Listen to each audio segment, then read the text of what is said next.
We're often told that merit and hard work define a career. But for millions of women, the moment they choose family, the workplace contract is brutally revoked. Tonight, we look at the cost of discrimination, the price paid not just in salary, but in dignity and future hope. Welcome to Fights for Fairness. I'm Alex. Today, we speak with Sophia, who faced the devastating reality of being fired the moment she shared the happiest news of her life, her pregnancy. Sophia, thank you for revisiting your grueling legal battle and sharing the strength you found to fight back.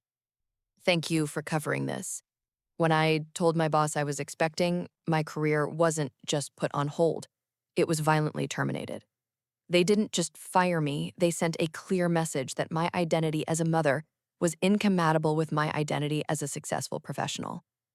The discrimination wasn't subtle. It was a brutal, targeted assault on my future and the well-being of my unborn child. Describe your professional role and the company's culture before your announcement. What was the perceived stability of your position? I was a senior marketing director at a fast-growing tech firm. I had spent 3 years building their key consumer strategy. My reviews were excellent, and I was on the fast track for a vice president role. My stability was absolute. I was considered indispensable. I thought my value was based on my metrics, but it turned out my value was conditional on my ability to remain a childless, uninterrupted resource. You said the change was immediate. Detail the shift in attitude from your superiors and colleagues in the weeks between your announcement and your termination. It was a psychological war. My boss went from calling me a rock star to asking me, "Are you sure you can handle the travel schedule now?" Meetings were moved without notifying me. Projects I initiated were handed off to a junior male colleague. The worst part was the patronizing sympathy. Comments like, "You'll want to focus on motherhood anyway," or "It's best for the baby if you relax."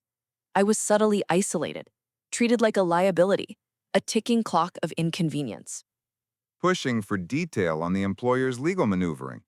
What was the official written reason for your termination, and how did they attempt to mask the real motive, pregnancy discrimination?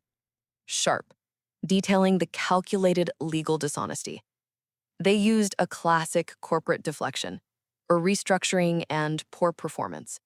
My termination letter cited manufactured issues from a month before I even told them I was pregnant. They tried to create a paper trail of incompetence. The timing was too brazen. The day after I submitted my formal maternity leave request, I was called into HR. I was told my role was being eliminated. A clear lie, as they immediately started interviewing candidates for my exact position. You were pregnant, stressed, and suddenly unemployed. What pushed you to take on a powerful corporation during such a vulnerable time? Desperation mixed with pure, distilled rage. I was terrified of the financial ruin, but more than that, I refused to let them normalize this injustice. I realized my fight wasn't just for me. It was for the thousands of women who were too scared to speak up. My body was already fighting to grow a life. I decided my voice would fight to protect that life's future. I found an attorney specializing in employment law, and we set out to expose their false paper trail. Describe the specific challenges of conducting a grueling legal battle, depositions, document requests, constant waiting, all while navigating the physical and emotional demands of late-stage pregnancy. It was exhausting. I was in depositions, 8 months pregnant, arguing against highly paid corporate lawyers who were trying to wear me down. I had to manage extreme stress, constantly worrying if it was harming my baby. I remember one lawyer insinuated I was fabricating my claims to get a payout for a mistake I made in becoming pregnant. The cruelty was deliberate. Every meeting was a reminder that the corporation viewed my motherhood as a financial liability they were determined to crush. Focusing on the smoking gun, what was the key piece of evidence that ultimately proved your case and showed the discriminatory intent beyond a reasonable doubt? It was an internal email, a chain that discussed my maternity leave request. My boss, in response to HR, wrote, "Let's move to phase out Sophia's role before she becomes a permanent distraction. We need consistency." That single sentence That word, distraction, proved the entire restructuring was a lie. It was the smoking gun. It validated everything I had endured. Focusing on the positive outcome and broader social impact. After the grueling fight, what was the final resolution? And more importantly, what was the legacy of your victory for the company and for other women? The case settled favorably. The monetary compensation was secondary. The primary victory was that they were forced to implement mandatory, high-level anti-discrimination training across the entire company. My victory sent a ripple effect. I was approached by dozens of women who had similar experiences. I now volunteer, helping others gather evidence. My personal fight became a movement.